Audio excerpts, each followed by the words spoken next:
E aí nós entramos em Atos capítulo 17, tá?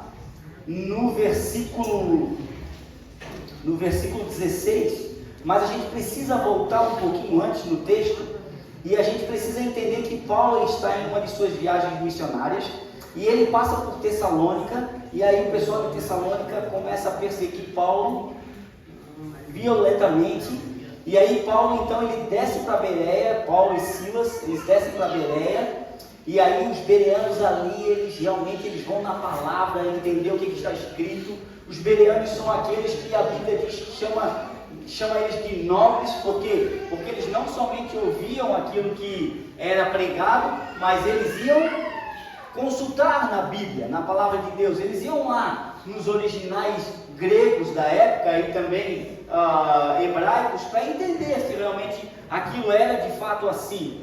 Então nessa consulta eles eram tidos como aqueles que eram nobres. E aí quando a palavra chega então em Bereia, os de Tessalônica que querem arrumar confusão, eles descem até Bereia agora, vão para Bereia para excitar o povo, causar tumulto, causar problemas para Paulo, Silas e Timóteo. Então um grupo pega e leva Timóteo até Atenas, coloca ele no navio e dispensa ele para Atenas, na Grécia também. E Silas e Timóteo ficam lá em Bereia. Porém, a palavra do Senhor, no versículo 16 do capítulo 17, ela diz o seguinte: enquanto Paulo os esperava em Atenas, o seu espírito se revoltava em face da idolatria dominante na cidade. Por isso ele dissertava na sinagoga entre os judeus e os gentios piedosos, também na praça, todos os dias, entre os que se encontravam ali. E alguns dos filósofos epicureus e estoicos contendiam com ele, havendo quem perguntasse: o que quer dizer este tagarela? E outros: parece pregador de estranhos deuses, pois pregava Jesus e a ressurreição. Então, tomando-o consigo, o levaram ao Areópago, o maior lugar de lá, dizendo: poderemos saber dessa nova doutrina que ensinas, posto que nos trazes aos ouvidos coisas estranhas? Queremos saber o que vem a ser isto. Pois todos os de Atenas e estrangeiros residentes de outra coisa não cuidavam, senão dizer ou ouvir as últimas novidades. Os caras só queriam saber do que estava em moda, não interessava se estava tudo certo ou não, eles queriam ter só o conhecimento. Então Paulo, levantando-se no meio do Areópago, disse: senhores atenienses, em tudo vos vejo acentuadamente religiosos, porque passando e observando os objetos do vosso culto, encontrei também um altar no qual está escrito: ao Deus desconhecido. Pois este que adorais sem conhecer é precisamente aquele que eu vos anuncio, o Deus que fez o mundo e tudo que nele existe, sendo ele Senhor do céu e da terra, não habita em santuários feitos por mãos humanas, nem é servido por mãos humanas, como se de alguma coisa precisasse, pois ele mesmo é quem a todos dá a vida, respiração e tudo mais. De um só fez toda a raça humana para habitar sobre a terra, sobre toda a face da terra, havendo fixado os tempos previamente estabelecidos e os limites da sua habitação, para buscarem a Deus, se porventura tateando o possam achar, bem que não está longe de cada um de nós, pois nele vivemos e nos movemos e existimos, como alguns dos vossos poetas têm dito, porque dele também somos geração. Sendo, pois, geração de Deus, não devemos pensar que a divindade é semelhante ao ouro, à prata ou à pedra, trabalhada pela arte e imaginação dos homens. Ora, não levou Deus em conta os tempos da ignorância. Agora, porém, ele notifica a todos os homens em toda parte que se arrependam, porquanto estabeleceu um dia em que há de julgar o mundo com justiça, por meio de um varão, Jesus, que destinou e acreditou diante de todos, ressuscitando dentre os mortos. Essa palavra de Paulo vem com poder e ousadia do céu, nesse dia no Areópago de Atenas. Por quê? Porque ele estava em viagem missionária e ele estava sendo perseguido de todos os lados, porque ninguém queria saber da ressurreição dos mortos.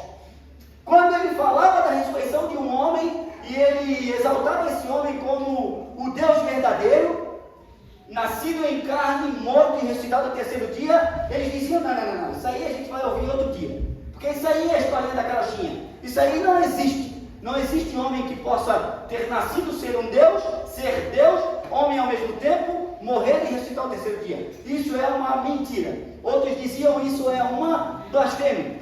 Mas, pois bem, para a gente entender esse texto, nós precisamos voltar 6 séculos antes de Jesus.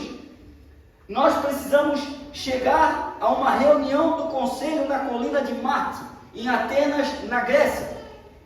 O que aconteceu lá? Uma praga havia devastado a Grécia, Atenas. Uma praga tinha destruído toda a cidade.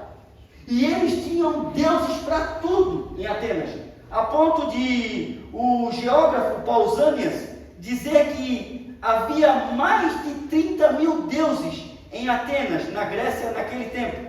E ele dizia também que era mais fácil encontrar um Deus do que homem em Atenas. Imagina só, era Deus para tudo, cara. Era o Deus do dinheiro, era o Deus do sexo, era o Deus da mortadela, era o Deus do queijo, era o Deus do feijão, era o Deus da plantação, era o Deus como é que se diz, da fertilidade. Tinha Deus para tudo lá. Era o Deus do roubo, era tudo que era Deus, tinha naquele lugar. O lugar abençoado. Se tu quisesse alguma coisa, era só acender uma velinha, né? Pegar o dentinho, jogar em cima do telhado e dizer: São João, São João, pega esse dente podre e me traz um. Ah, tinha Deus lá na sua casa também, né?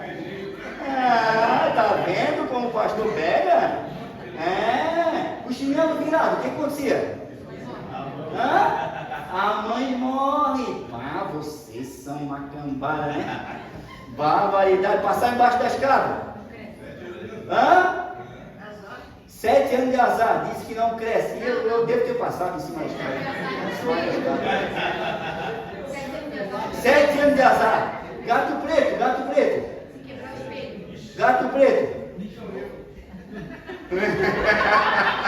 Irmão Cassiano. Se quebrar o espelho. Está vendo a quantidade de deuses que a nossa cultura brasileira absorveu? Vem tudo lá. Vem tudo daqui.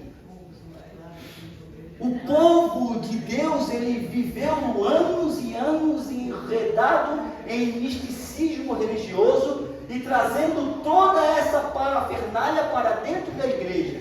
E pasmem os irmãos, hoje isso ainda está impregnado na mente de muitos. Muita gente ainda tem isso impregnado. Mas então eles reúnem um conselho na colina de Marte, em Atenas, na Grécia, por causa dessa praga que havia devastado a cidade. Então, nessa reunião do conselho, eles chamam um dos conselheiros, chamado Nícias, e perguntam: por que essa praga ainda está sobre nós e os sacrifícios não adiantam? Eles sacrificaram para todos os deuses que eles conheciam. E eles não lembravam de mais nenhum. E eles perguntam: cara, o que está acontecendo? Porque nada adianta. A história conta que desde o homem até os animais, todos foram acometidos de praga. Essa praga devastou tudo, irmãos. Não tinha nada para comer. Era água contaminada. Não tinha jeito. Eles precisavam achar um jeito de voltar a ter tudo aquilo sarado. E eles estavam apavorados. E talvez você chegou aqui essa noite com esse entendimento. Não sei mais o que fazer, pastor. Mas hoje você vai aprender o que fazer. Em nome de Jesus. Amém. E só tem um jeito, nós vamos aprender juntos. E essa praga então tinha cometido essa cidade. E Nícias diz,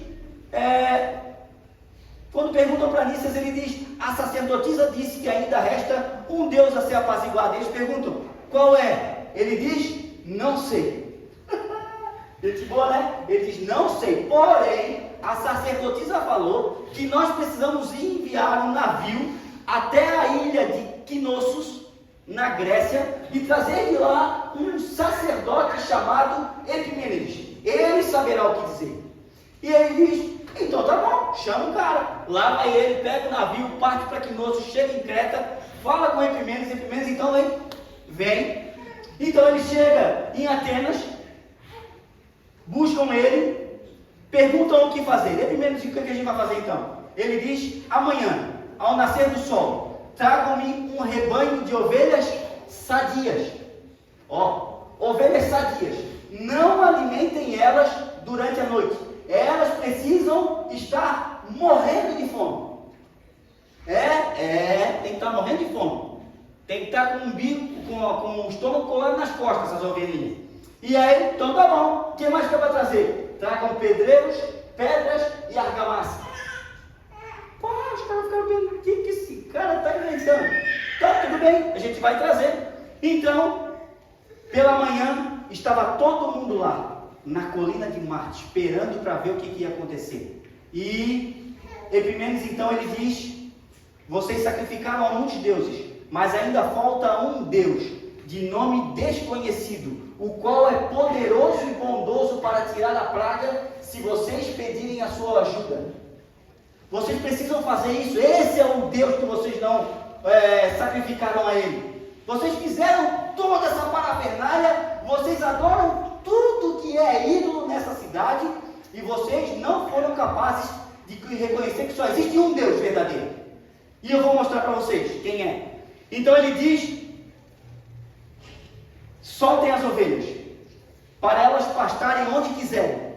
Então eles soltam as ovelhas, e ele ora ao Senhor, diante de toda aquela cidade que estava lá para ver o que ia acontecer. Ele ora ao Senhor e diz: Senhor, faça com que essas ovelhas se deitem, ao invés de pastarem. Qual ovelha morta de fome, faminta, vai deixar de comer, de pastar naquela relva extraordinária, pastar, comer, e ao invés disso iria deitar? Qual?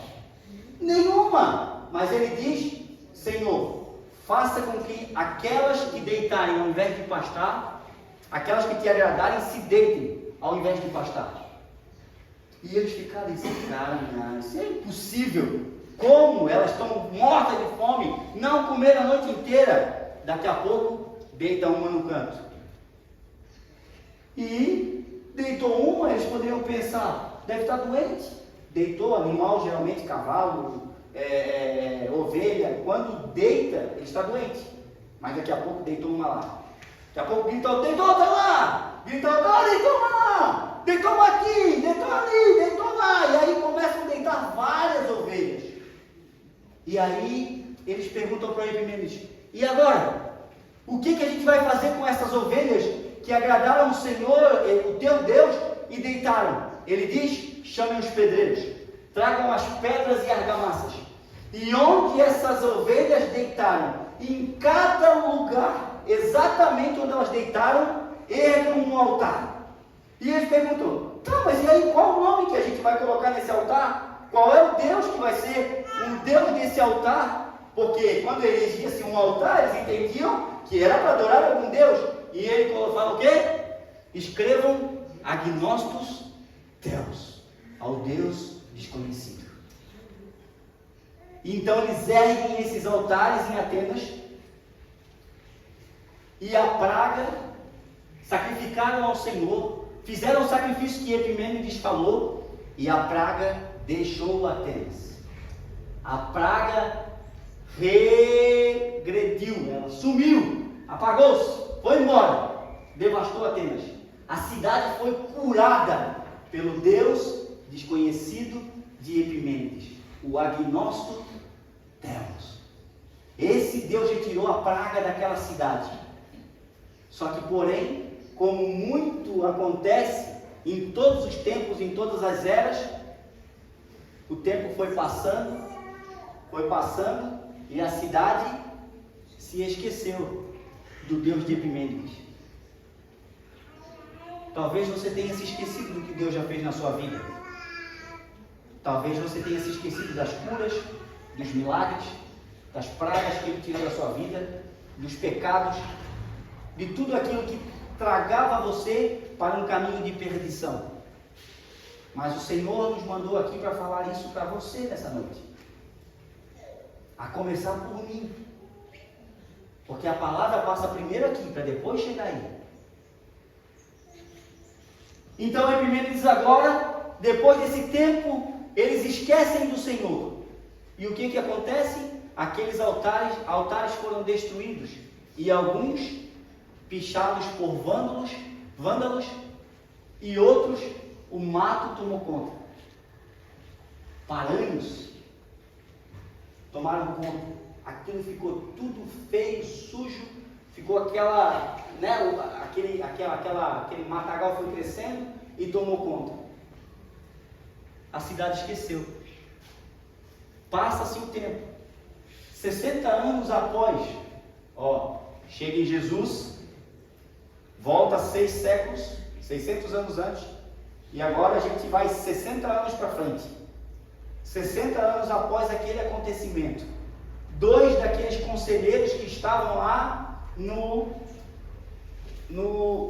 que estavam na reunião do conselho na colina de Marte, 2 daqueles conselheiros, eles passam por aquele lugar e veem todos aqueles altares derrubados por vândalos, destruídos, pichados, e alguns que o mato tinha tomado, e eles olham, param, um olha para o outro e diz: lembra, Demas? Um deles, chamado Demas, diz: lembro. Eu lembro do que esse Deus desconhecido, o Deus de Epimênides, fez na nossa cidade. O que nenhum outro Deus pôde fazer, esse Deus fez. E agora o que a gente vai fazer? Tendo em vista que está tudo destruído, pichado, tomado pelo mato. Vamos restaurar pelo menos um desse altar.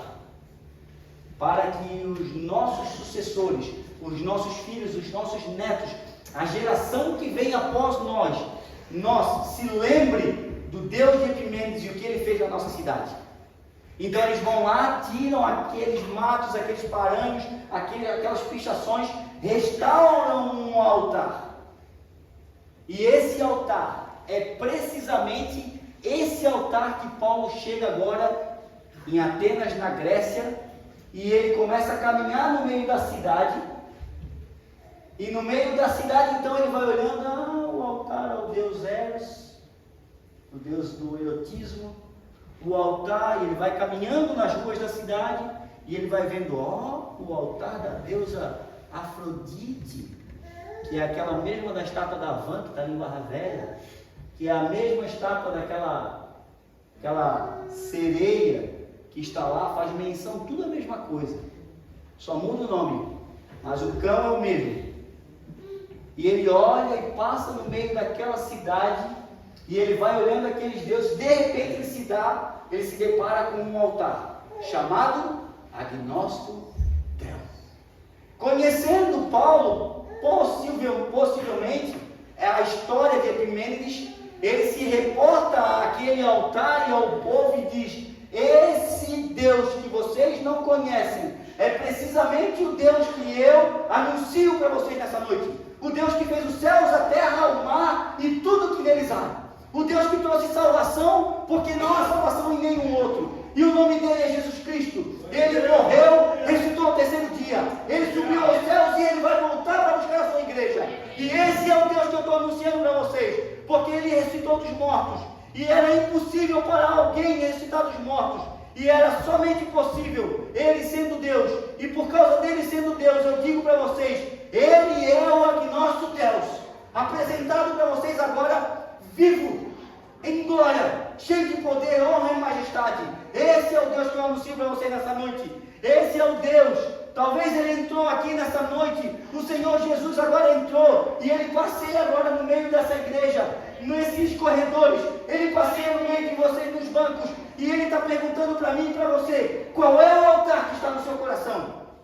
Qual é o altar? É o altar da pornografia? É o altar às delícias da internet? É o altar que você acessa um celular e tem ali mulher pelada, homem pelado, tem ali toda a pornografia existente naquele celularzinho que está na sua mão?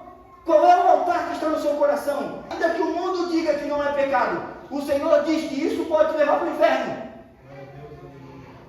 Essa é a palavra que Deus mandou a gente entregar nessa noite. E você pode vir na igreja, pode se declarar crente, você pode tomar ceia, mas naquele dia, diante do justo juiz, tudo isso que está em pecado vai vir à tona, porque Ele trará tudo às claras. O Senhor trará naquele dia. Talvez você chegou aqui, mas você, na sua casa, você bate na sua mulher. Talvez você chegou aqui, mas na sua casa, você esculacha a sua família. Talvez você chegou aqui, mas você não respeita seu pai e sua mãe.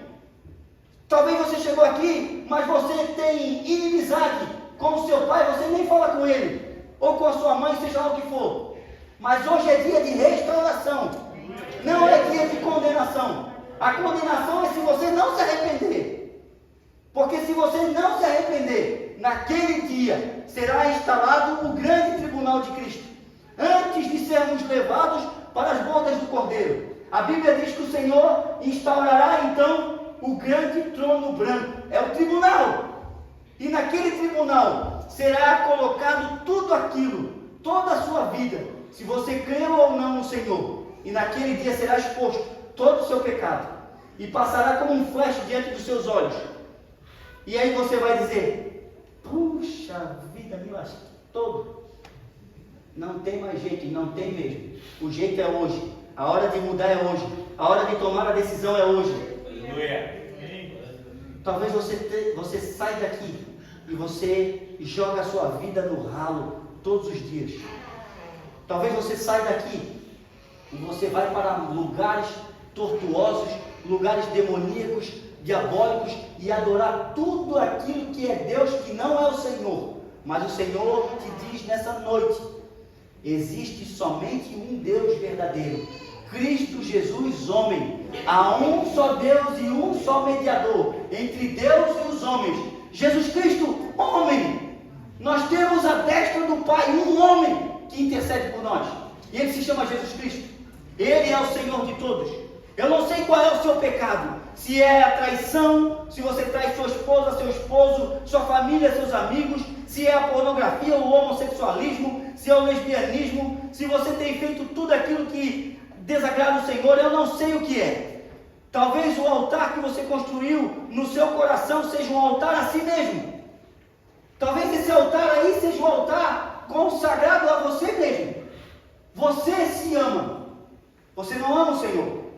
O centro do seu coração tem um nome escrito, eu, bem grande, mas ele tem que ser acrescentado de um nome, eu sou. Quando esse nome for acrescentado, quando o eu sou, o agnóstico tel, for o Deus da sua vida e do seu coração, toda a sua vida irá mudar.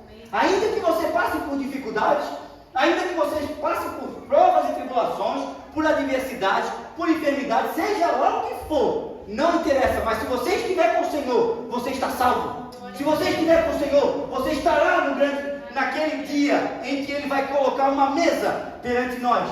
Aquele dia que Ele vai servir a mesa, Ele vai se sentar conosco. Você tem noção? Você sentar numa mesa, em um banquete preparado pelo Rei dos Reis e Senhor dos Senhores? Consegue entender isso, igreja? O santo, o poderoso, o único que poderia fazer, e Ele poderia ter dito não, porque Ele não precisava ter feito, mas por amor a mim e a você, Ele se derramou na morte, assumindo a forma de servo, sendo reconhecido em figura humana. Ele tomou então a nossa humanidade e veio a esse mundo, e a Bíblia diz que Ele foi para a morte, e diz ainda o tipo de morte, morte de cruz. Só os malditos eram levados à cruz, e Ele se fez maldito por amor de mim e de você. E você ainda pergunta: será que Deus me ama? Ah, cara, vai tomar café em outro lugar. Será que Deus te ama? Ele deixou a sua glória e Ele se entregou por amor. Romanos 5,8 diz que ainda quando éramos pecadores, Cristo se entregou por mim e por você. Você quer prova maior que Deus te ama? Deus te ama e Ele tem um plano maravilhoso para a sua vida. Ele quer que você esteja com Ele no céu, mas para que você esteja com Ele no céu naquele dia, você precisa iniciar uma caminhada com Ele hoje. Não é amanhã, é hoje. É hoje. É o dia da caminhada com o Senhor. É hoje, não tem outro dia. Eu não estou preocupado com o coração que diz, isso aí não tem nada a ver, esse pastor aí é meio lelé da cuca, ou seja lá o que for. Mas a palavra de Deus, no capítulo 30 diz, e não levou Deus em conta os tempos da ignorância. Não levou Deus em conta o tempo da ignorância. Agora, porém, ele testifica, ele notifica a todos os homens em toda parte que se arrependam, porquanto ele estabeleceu um dia em que há de julgar o mundo com justiça, por meio de um varão, Jesus, que ele destinou e acreditou diante de todos. Como que ele destinou e acreditou? Como a palavra diz, ressuscitando dentre os mortos. Esse é o meu e o teu Senhor. Esse é o Deus de todas as coisas. Ele é aquele que, quando o mundo não existia nada, estava lá como uma galinha. A Bíblia diz que o Espírito de Deus pairava sobre as faces das águas. A Bíblia, quando diz isso, ela está dizendo que o Senhor, como uma galinha, chocava o mundo, porque ele já havia criado. E por causa do poder da sua palavra, ele disse, haja, e tudo veio à existência. Ele trouxe tudo à existência a partir do nada. E você ainda desconfia que Deus é todo poderoso? Você tem medo de alguma coisa nesse mundo? Pois eu te digo, Ele é Senhor de todas as coisas. Porque nele, por Ele e para Ele são todas as coisas. Nele nós vivemos, nós nos movemos e existimos. Se não for um mover nele, você não se move. Você fica imóvel, ainda que você possa se mover sobre essa terra. Você é um morto-vivo. Mas se você se mover no Senhor, você vai ver que esse mover-se no Senhor é um mover de liberdade, é um mover de vida, é um mover abundante, é um mover onde você caminha e você sabe que Ele está à sua frente, você sabe que Ele está à sua retaguarda, Ele está de um lado e está do outro, Ele cuida de você em todo o tempo. Ele é Deus, não há outro além dele. Ele se chama Jesus e Ele se apresenta para você nessa noite como o agnóstico, o Deus desconhecido. Ele é Senhor. Vamos adorar o Senhor, coloque-se de pé.